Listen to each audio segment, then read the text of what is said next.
July 29 Guru Purnima ವಿಶೇಷ. ಸಂಪೂರ್ಣ ಪೂಜಾ ಮಹತ್ವ, ದೀಪಾರಾಧನೆ, ಪರಿಹಾರ, ಪುಣ್ಯ ಕಾರ್ಯಗಳು.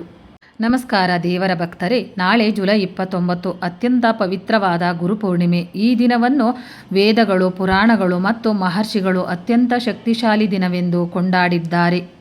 ಒಂದು ಸಣ್ಣ ದೀಪ ಹಚ್ಚಿದರೂ ಅಪಾರ ಪುಣ್ಯ ಸಿಗುತ್ತದೆ ಎಂದು ಹೇಳಲಾಗಿದೆ. ಗುರುವನ್ನು ಸ್ಮರಿಸಿದ ಮನೆಗೆ ಜ್ಞಾನ, ಧನ, ಸಂತಾನ, ಆರೋಗ್ಯ ಮತ್ತು ದೈವಕೃಪೆ ಹರಿದು ಬರುತ್ತದೆ ಎನ್ನುವ ನಂಬಿಕೆ ಇದೆ.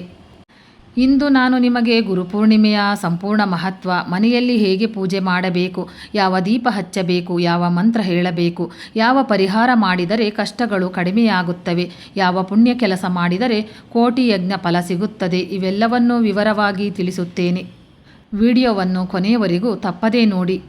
ಗುರುಪೂರ್ಣಿಮೆ ಎಂದರೇನು? ಆಷಾಢ ಮಾಸದ ಪೂರ್ಣಿಮೆ ದಿನವನ್ನು ಗುರುಪೂರ್ಣಿಮೆ ಎಂದು ಕರೆಯುತ್ತಾರೆ. ಇದೇ ದಿನ ಮಹರ್ಷಿ ವೇದವ್ಯಾಸರು ಜನಿಸಿದ ದಿನವೆಂದು ಪುರಾಣಗಳಲ್ಲಿ ಹೇಳಲಾಗಿದೆ. ವೇದಗಳನ್ನು ಸಂಗ್ರಹಿಸಿ ಲೋಕಕ್ಕೆ ಜ್ಞಾನ ನೀಡಿದ ಕಾರಣ ಅವರನ್ನು ಜಗದ್ಗುರು ವೇದವ್ಯಾಸರು ಎಂದು ಪೂಜಿಸಲಾಗುತ್ತದೆ.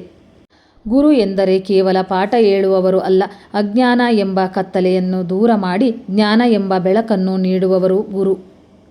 ಗುರು ಬ್ರಹ್ಮ, ಗುರು ವಿಷ್ಣು, ಗುರುದೇವೋ ಮಹೇಶ್ವರಃ ಎಂಬ ಶ್ಲೋಕ ಇದೆ, ಮಹತ್ವವನ್ನು ಸಾರುತ್ತದೆ. ಪುರಾಣ ಕಥೆ. ವ್ಯಾಸ ಪೂಜೆ. ಒಮ್ಮೆ ದೇವತೆಗಳು ಮತ್ತು ಋಷಿಗಳು ಲೋಕದಲ್ಲಿ ಧರ್ಮ ಕ್ಷೀಣಿಸುತ್ತಿದೆ ಎಂದು ವಿಷ್ಣುವನ್ನು ಪ್ರಾರ್ಥಿಸಿದರು.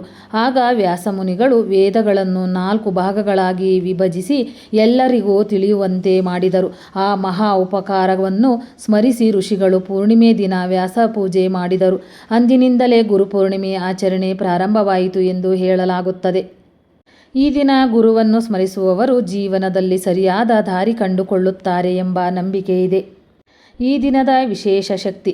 ಗುರುಪೂರ್ಣಿಮೆ ದಿನ ಚಂದ್ರನ ಪೂರ್ಣ ಕಿರಣಗಳು ಮನಸ್ಸಿಗೆ ಶಾಂತಿಯನ್ನು ನೀಡುತ್ತವೆ ಎಂದು ಶಾಸ್ತ್ರ ಹೇಳುತ್ತದೆ.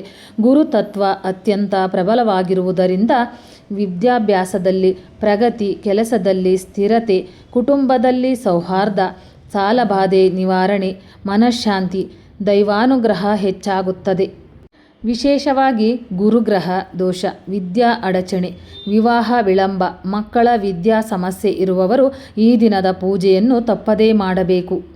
ಬೆಳಗಿನ ಪೂಜಾ ವಿಧಾನ. ಬೆಳಗ್ಗೆ ಏನು ಮಾಡಬೇಕು? ಬ್ರಹ್ಮ ಮುಹೂರ್ತದಲ್ಲಿ ಅಥವಾ ಸೂರ್ಯೋದಯದ ನಂತರ ಸ್ನಾನ ಮಾಡಬೇಕು. ಹಳದಿ ಅಥವಾ ಬಿಳಿ ಬಟ್ಟೆ ಧರಿಸಬೇಕು. ಪೂಜಾ ಸ್ಥಳವನ್ನು ಸ್ವಚ್ಛಗೊಳಿಸಬೇಕು. ವ್ಯಾಸಮುನಿ, ದತ್ತಾತ್ರೇಯ, ಶ್ರೀ ಗುರು ರಾಘವೇಂದ್ರ, ಶ್ರೀ ಗುರು ಸಾಯಿಬಾಬಾ, ಶಿವ, ವಿಷ್ಣು ಅಥವಾ ನಿಮ್ಮ ಗುರುಗಳ ಚಿತ್ರವನ್ನು ಇಡಬಹುದು. ಒಂದು ತಾಮ್ರ ಅಥವಾ ಬೆಳ್ಳಿ ಪಾತ್ರೆಯಲ್ಲಿ ನೀರು ಇಟ್ಟು ಹೂ ಹಾಕಬೇಕು. ಪೂಜೆಗೆ ಸರಿಯಾದ ಸಮಯ. ಈ ಪೂಜೆಯನ್ನು ಬೆಳಿಗ್ಗೆ 6ರಿಂದ 9 ಗಂಟೆಯೊಳಗೆ ಮಾಡುವುದು ಅತ್ಯಂತ ಶ್ರೇಷ್ಠ ಎಂದು ಶಾಸ್ತ್ರದಲ್ಲಿ ಹೇಳಲಾಗಿದೆ. ಈ ಸಮಯದಲ್ಲಿ ಗುರು ತತ್ವ ಹೆಚ್ಚು ಪ್ರಬಲವಾಗಿರುತ್ತದೆ. ಸಂಕಲ್ಪ. ಇಂದು ಗುರುಪೂರ್ಣಿಮೆ ದಿನ ಗುರುಕೃಪೆ, ಜ್ಞಾನ, ಆರೋಗ್ಯ ಮತ್ತು ಕುಟುಂಬ ಕಲ್ಯಾಣಕ್ಕಾಗಿ ಈ ಪೂಜೆಯನ್ನು ಮಾಡುತ್ತಿದ್ದೇವೆ ಎಂದು ಮನಸ್ಸಿನಲ್ಲಿ ಹೇಳಿಕೊಳ್ಳಿ. ಅರ್ಚನೆ. ಹಳದಿ ಹೂವು, ಅಕ್ಷತೆ, ಚಂದನ, ಅರಿಶಿಣ, ತುಳಸಿ ಅಥವಾ ಬಿಲ್ವದಳ ಇದನ್ನು ಪುರುಷರು ಮಾತ್ರ ಅರ್ಪಿಸಬೇಕು. ಯಾವ ಗುರುಗಳ ದೇವರ ಚಿತ್ರವಿದೆಯೋ ಅದಕ್ಕೆ ಅನುಗುಣವಾಗಿ ಅರ್ಪಿಸಿ. ಮಂತ್ರ ಜಪ.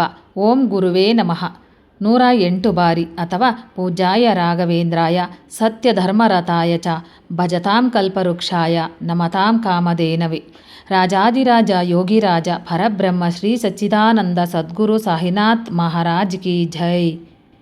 ಓಂ ಶ್ರೀ ವೇದ ವ್ಯಾಸಾಯ ನಮಃ. ಈ ಮಂತ್ರಗಳನ್ನು 21 ಅಥವಾ 108 ಬಾರಿ ಜಪಿಸಬೇಕು.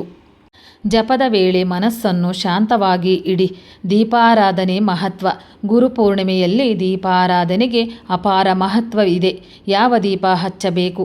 ಎಳ್ಳೆಣ್ಣೆ ದೀಪ ಪಾಪ ನಿವಾರಣೆ, ತುಪ್ಪದ ದೀಪ ಜ್ಞಾನ ಮತ್ತು ಲಕ್ಷ್ಮೀ ಕೃಪೆ, 2 ಬತ್ತಿಯ ದೀಪ ಗುರು ಶಿಷ್ಯ ಐಕ್ಯತೆ, 5 ಬತ್ತಿಯ ದೀಪ ಪಂಚಭೂತ ಶುದ್ಧಿ. ದೀಪ ಹಚ್ಚುವ ಸಮಯ ಬೆಳಗ್ಗೆ ಪೂಜೆಯ ವೇಳೆ, ಸಂಜೆ ಸೂರ್ಯಾಸ್ತದ ನಂತರ. ದೀಪ ಹಚ್ಚುವಾಗ ಹೀಗೆ ಹೇಳಿ: ಜ್ಞಾನ ದೀಪವನ್ನು ಬೆಳಗಿಸಿ ನನ್ನ ಅಜ್ಞಾನ ಕತ್ತಲೆಯನ್ನು ದೂರ ಮಾಡು ಗುರುದೇವ. ದೀಪವನ್ನು ಆರಿಸದೆ ಸ್ವಾಭಾವಿಕವಾಗಿ ಆರಲು ಬಿಡುವುದು ಉತ್ತಮ. ಸಂಜೆ ವಿಶೇಷ ಪೂಜೆ.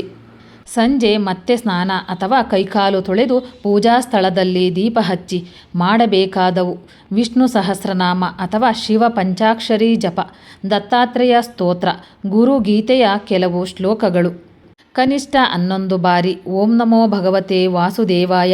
ನಂತರ ಕುಟುಂಬದ ಎಲ್ಲರೂ ಗುರುಗಳಿಗೆ ನಮಸ್ಕಾರ ಮಾಡಬೇಕು. ತಂದೆ ತಾಯಿ ಜೀವಂತ ಗುರುಗಳೆಂದು ಭಾವಿಸಿ ಪಾದಸ್ಪರ್ಶ ಮಾಡಿದರೆ ಮಹಾಪುಣ್ಯ.